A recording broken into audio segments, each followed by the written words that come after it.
Imaginez un monde où vous seriez libéré de cette émotion qu'est la colère en arrivant à la maîtriser. Les enseignements bouddhistes nous proposent quelques étapes pour y parvenir. La gestion de la colère nécessite un entraînement, mais rassurez-vous, grâce à quelques enseignements il est tout à fait possible d'y arriver pour qu'elle n'aille pas de conséquences graves et ne devienne pas une force autodestructrice. Ressentir de la colère est tout à fait normal, mais parfois quand nous ne savons pas y faire face, cela peut devenir problématique. Sans le vouloir, il nous arrive parfois de blesser les autres et nous-mêmes.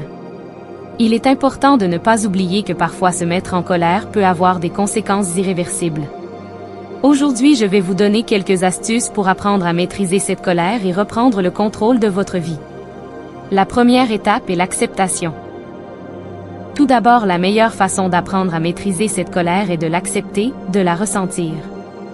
Cela est un comportement tout à fait humain, nous éprouvons toutes sortes de sentiments et nous devons les reconnaître et les accepter si nous voulons avancer. La deuxième étape est l'héroïsme. Quand nous explosons et que nous réagissons en donnant libre cours à nos impulsions, cela veut dire que vous sommes encore trop faibles pour arriver à gérer cette colère. Ce sont seulement les esprits forts, les héros qui sont capables de parvenir à la maîtriser.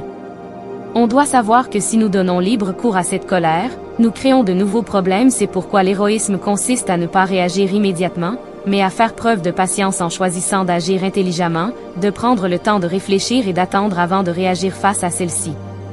Cela nous évite de devenir prisonniers de nos propres pulsions.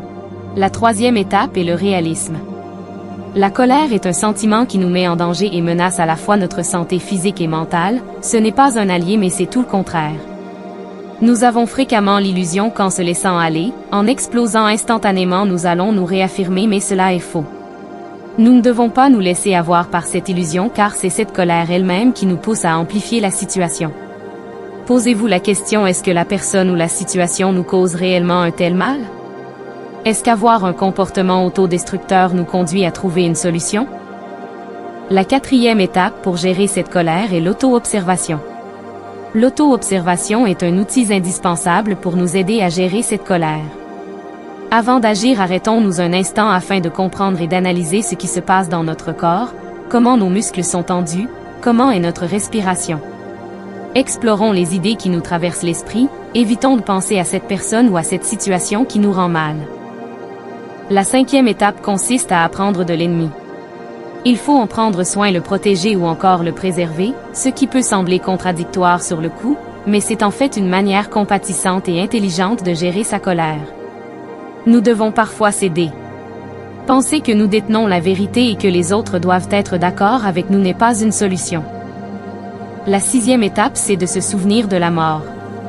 Il y a souvent des personnes qui ont vécu des expériences de mort imminente, qui ont un point de vue différent de la vie parce que cela leur a rappelé que tout a une fin, même la vie, il ne faut donc pas la gaspiller avec des bêtises. Nous pouvons alors nous demander quelle serait l'importance de cette situation, de cette personne si nous étions en train de vivre le dernier jour de notre vie. Cela est un autre outil pour parvenir à maîtriser celle-ci. Posons-nous la question, est-ce que je devrais gaspiller mes derniers instants en pensant à cette personne ou à cette situation? Et pour finir, la dernière étape, c'est de récolter ce que nous semons. Selon les bouddhistes, on récolte ce que l'on sème. Par exemple, nous sommes responsables de notre souffrance.